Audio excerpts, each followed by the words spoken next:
क्या कह रहे हो? तुम लोग ये सब क्या बकवास कर रहे हो? हमारा इतना पुराना शोरूम बेच दिया गया है। ये पूरा काम बहुत ही गुप्त तरीके से किया गया है बड़े बाबू। इतनी बड़ी खबर और आपको भी खबर नहीं है। अब आप ही बताइए बड़े बाबू, हम लोगों का तो इतना बड़ा नुकसान हो गया, इसमें हमारा क्या दोष है? तुम लोग रुको।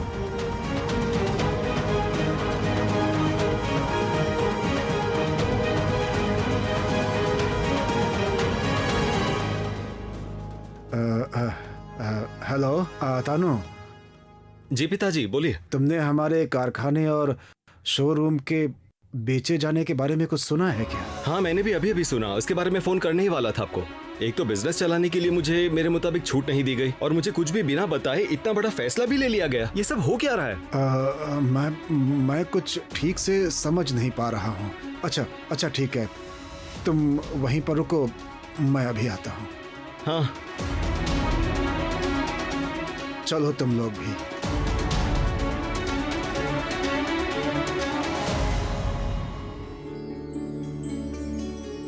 देवी माँ आपकी असीम कृपा है माँ। अगर आप नहीं चाहती तो शैलो माँ में इतना बदलाव नहीं आ पाता। आप ही की कृपा से शैलो माँ के अंदर का अहंकार मर पाया है और एक अच्छे इंसान का जन्म हुआ है। देवी माँ अब आप सभी के मन में एक दूसरे के लिए प्यार जगाकर हर अमंगल का विनाश कीजिए माँ। नहीं बेटी,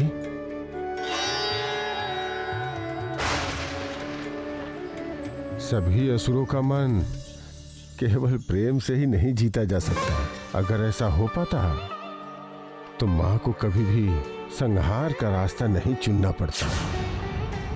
देवी काली के रुद्र रूप की कोई कभी जरूरत नहीं होती। माँ को कभी नहीं मिल पाता महिषासुर मर्दनी या छिन्न मस्तक का रूप।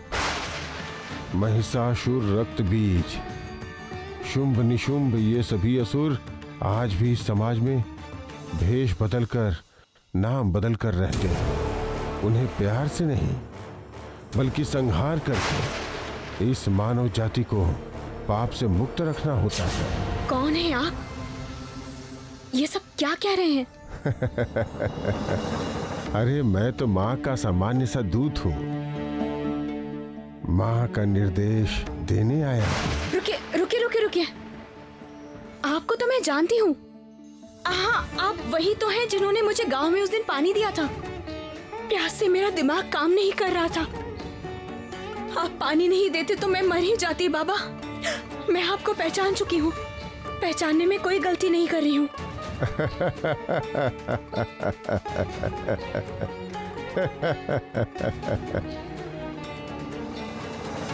भिक्षा नहीं दोगी बेटी?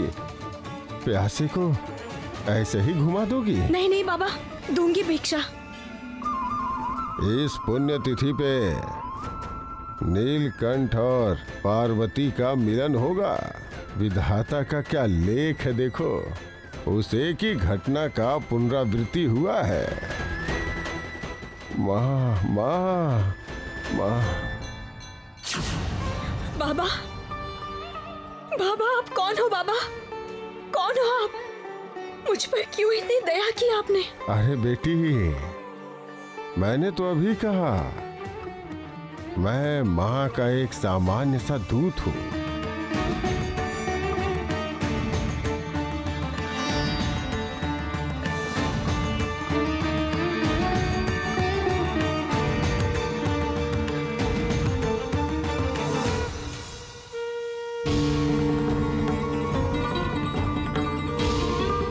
सुनो बेटी, अपने लिए माँ का निर्देश सुनो। माँ के नाम पर जो घृणित व्यापार चलाता हो उसे कठिन सजा देनी होगी, तुम्हें अपने हाथों से। मुझे? लेकिन कौन है वो पापी बाबा? आंखें खोल कर देखो, देखो आंखें खोल कर, ढूंढो। इस खड़क से ही उसे सजा देनी होगी। मैं कैसे? गौरी किससे बात कर रही हो तुम? ये मैं छोटी। ये क्या?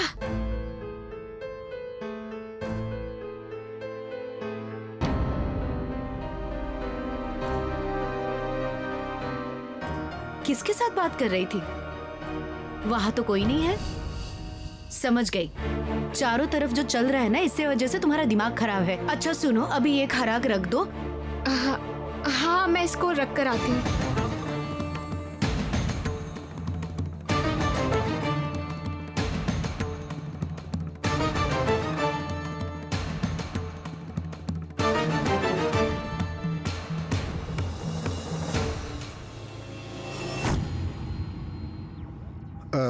नमस्कार, मैं सुखमय घोषाल। आपको भला कौन नहीं जानता है, आप इतने बड़े व्यापारी जो हैं। नहीं, मैं काफ़ी दिनों से व्यापार से बहुत दूर हूँ।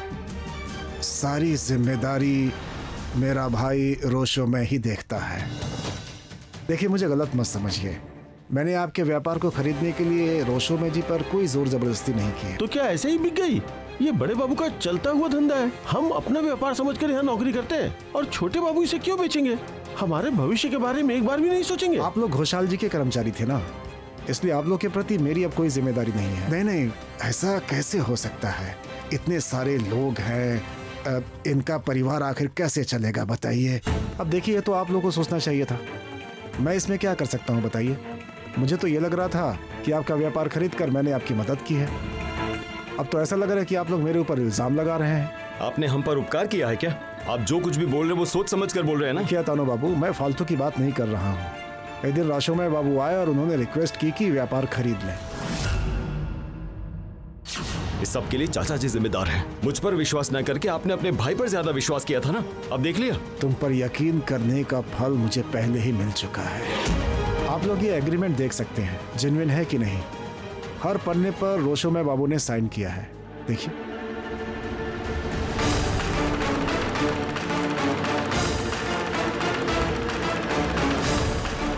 ठीक है, ये तो समझ आ गया, लेकिन अब क्या किया जा सकता है वो बताइए। तो एक काम करते हैं, आप लोग अपनी दुकान और कारखाना वापस खरीद सकते हैं। जो पैसे मैंने रोशोमय बाबू को दिए हैं वो पैसे मुझे वापस कर दीजिए, मैं कागज आपको दे दूंगा। अच्छा, धन्यवाद, आपको बहुत बहुत धन्यवाद। देखिए, यह बात मैं आपके परिवार के सम्मान को देखकर ही कह रहा हूँ। आओ बेटा,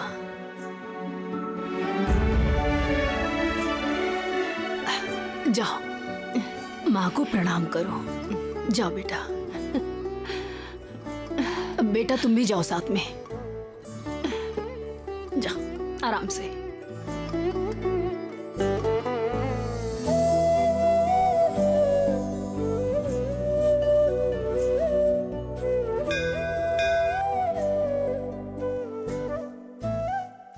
देवी माँ, मैं कितनी बड़ी मूर्ख हूँ। मैंने खुद को देवी माँ मान लिया था। मैंने खुद को आपसे ज्यादा शक्तिशाली माना था। सिर्फ पापा की बात सुन के इतनी बड़ी मूर्खता मैंने कैसे कर ली माँ? मुझे माफ कर दीजिए माँ। मुझे तो पता है आपकी वजह से मुझे अपनी जिंदगी में सब कुछ वापस मिल गया। मेरा मोइनाक, प्रतीक।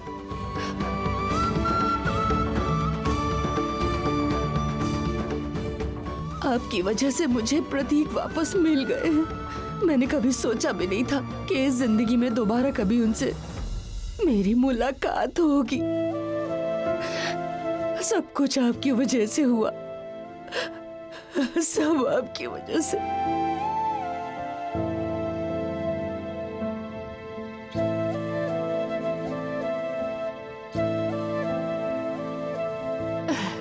चलो संभल के। अरे ठीक है ठीक है। जाओ, माँ ने तुम्हारी सारी गलतियां माफ कर दी हैं। अब कोई चिंता नहीं है। मुझे आप लोगों से कुछ कहना है। बहुत दिनों से काम अधूरा पड़ा था और मैं चाहता हूं कि वो अधूरा काम आज मैं पूरा कर दूं। इसलिए बड़े लोगों की अनुमति और छोटे लोगों का समर्थन चाहता हूं। मतलब प्रतीक बाबू, आप तो बिल्कुल वकीलों की तरह बात कर रहे हैं। मतलब वकीलों की भाषा बोल रहे हैं। अगर थोड़ा इजी तरीके से समझाएंगे तो हमें समझने में थोड़ी आसानी होगी।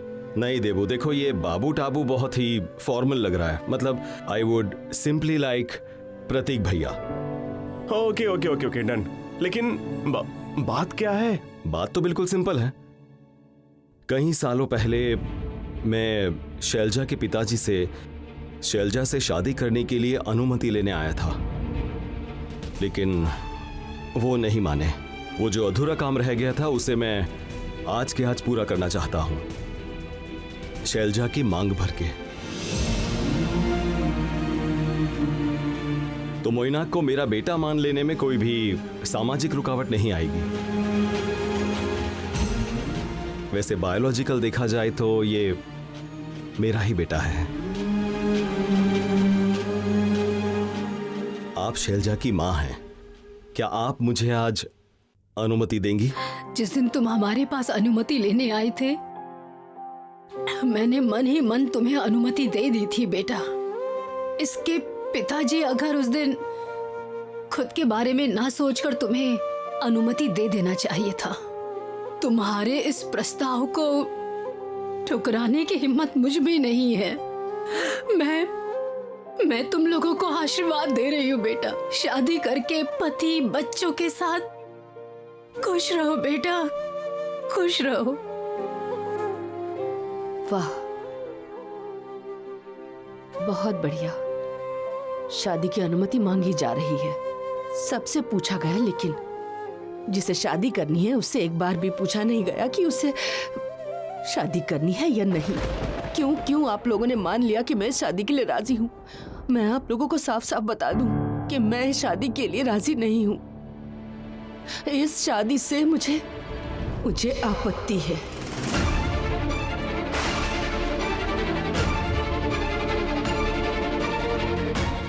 लेकिन तुम शादी के लिए मना क्यों कर रही हो?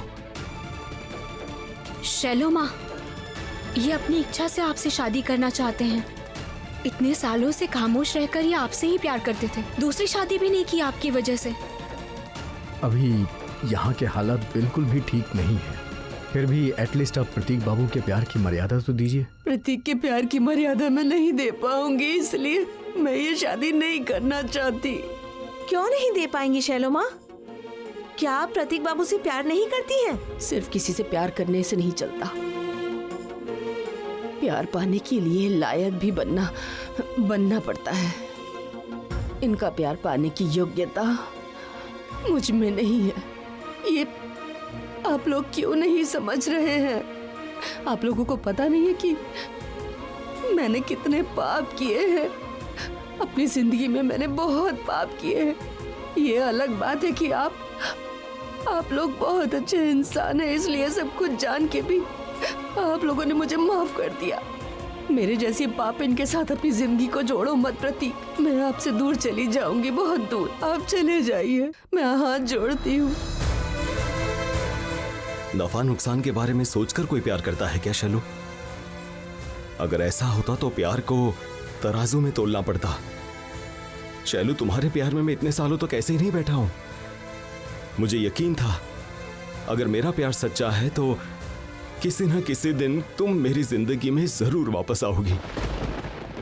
शैलो माँ, आप इतने दिनों तक जो पाप करती आई हैं वो प्यार की कमी की वजह से करती आई हैं, क्योंकि थोड़ा सा भी प्यार आपको नहीं मिल पाया था। आप खुद इंसान होने के बावजूद एक देवी बनना चाह रही थी, और प्रेम प्यार जैसी चीजों से आप खुद ही दूर भागना चाह रही थी, अपनी जिंदगी से त्याग करना चाह रही थी।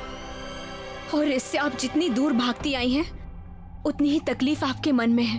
आपके मन में चोट पहुंची है और उस चोट की वजह से आप खून की आंसू रोई हैं। आप दिन पर दिन मानसिक यातना भोगती आई हैं, गलती करती आई हैं, लेकिन आपके पास अब भी वक्त है शैलो माँ। अपनी मन की चोट के ऊपर प्यार का मलहम लगाइए। अच्छा माँ, मैं कह रहा हूँ कि जन्म से मुझे माँ बाप का प्यार या किसी भी तरह का स्नेह नहीं मिला है, लेकिन आज जब आप दोनों मिल गए हैं तो मैं आप दोनों को किसी भी हाल में अलग नहीं होने दूंगा, किसी भी हाल में एक दूसरे से दूर नहीं जाने दूंगा। ओ माँ, आपकी बेटे की ये रिक्वेस्ट मान जाओ ना प्लीज।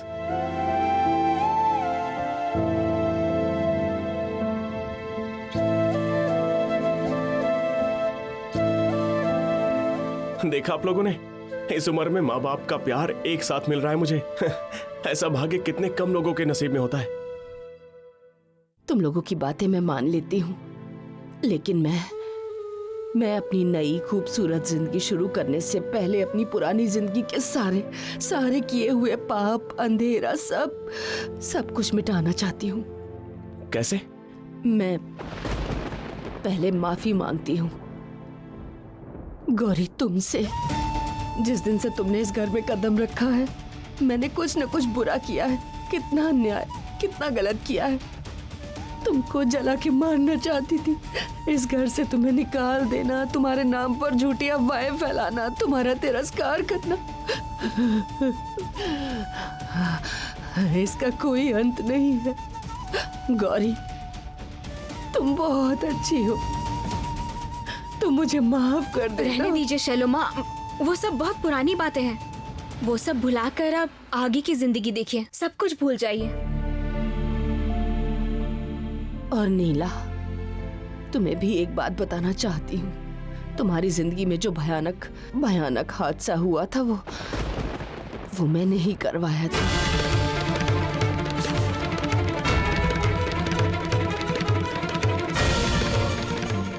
ये सच है कि मैं तुम्हें बर्दाश्त नहीं कर पाती थी, और इसलिए मैं पापा के साथ प्लान बनाकर तुम्हारा कितना बुरा करना चाहती थी।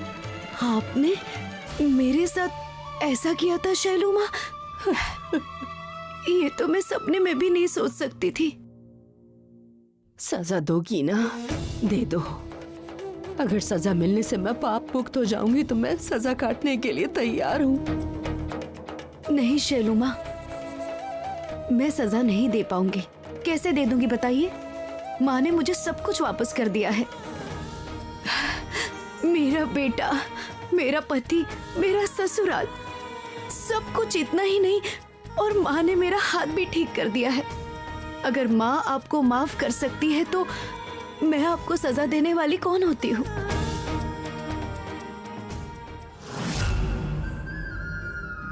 दोस्त, मैं इतनी बुरी हूँ, मैं तुमको मारना चाहती थी। दोस्ती की मर्यादा का पालन नहीं किया मैंने। उससे क्या हुआ? हम दोनों तो अभी भी दोस्त ही हैं, मेरे दोस्त। माधुरी, देबू, आनंदी, मैंने तो सिर्फ तुम लोगों को तकलीफें ही दी हैं, सिर्फ गंदी गंदी बातें की हैं। और पौला, मैंने तो तुम्हें झूठा साबित कर दिया था। मुझे सब कुछ याद है। मेरी सारी गलतियों के लिए मुझे माफ कर दीजिए। और माँ, क्या किस्मत पाई है आपने। ऐसी बेटी आपको दी है भगवान ने कि सारी जिंदगी तकलीफें मिली मेरी वजह से। मैंने सिर्फ आपको रुलाया है। क्या आप अपनी इस बेटी को माफ कर पाएंगी? तुम लोग कर पाओगे? मैंने जो कुछ भी किया है उसके लिए तुम लोग माफ कर पाओगे? क्षमा कर दो मुझे। हाँ किया, दीदी, कर दिया। अभी हम सब मिलकर यही कामना करते हैं कि आप अच्छे से खुशी से अपनी जिंदगी बिताएं। हाँ,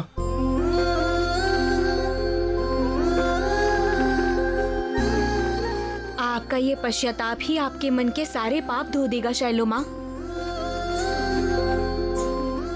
मैं कह रहा था कि जब सब लोगों ने माफ कर ही दिया है तो क्या मैं अभी के अभी तुम्हारी मांग? नहीं नहीं नहीं, बिल्कुल भी नहीं। हमारे परिवार की लड़कियों की जिस तरह शादी होती है, शैलो बुआ की भी उसी तरह होगी। कितना मजा आएगा बताओ। मैं खुद अपने माँ बाप की शादी देखूंगा। अब तक किसी से लड़ाई होती थी तो सामने आदमी गुस्से में बोलता था कि तेरे बाप की शादी दिखाऊंगा, लेकिन मेरी किस्मत कितनी अच्छी है, मैं सच में अपने माँ बाप की शादी देखूंगा। किसकी ऐसी किस्मत है बताइए?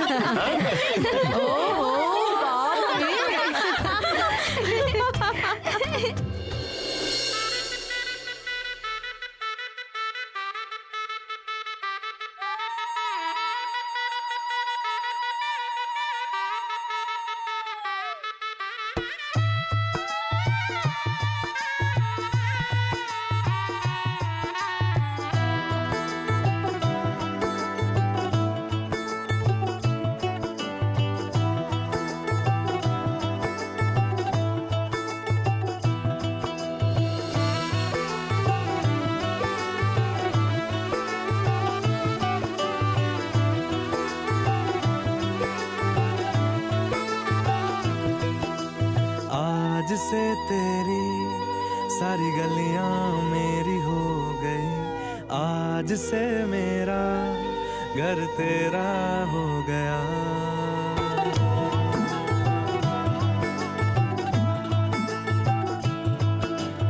आज से तेरी सारी गलियां मेरी हो गई, आज से मेरा घर तेरा हो गया।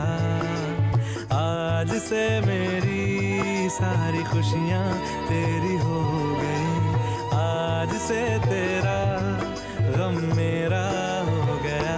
ओ तेरे कांधे का जो दिल है, ओ तेरे सीने में जो दिल है, ओ तेरी बिजली का जो बिल है, आज से मेरा हो गया। ओ मेरे ख्वाबों का अंबर, ओ मेरी खुशियों का समंदर, ओ मेरे पिन कोड का नंबर, आज से तेरा हो गया।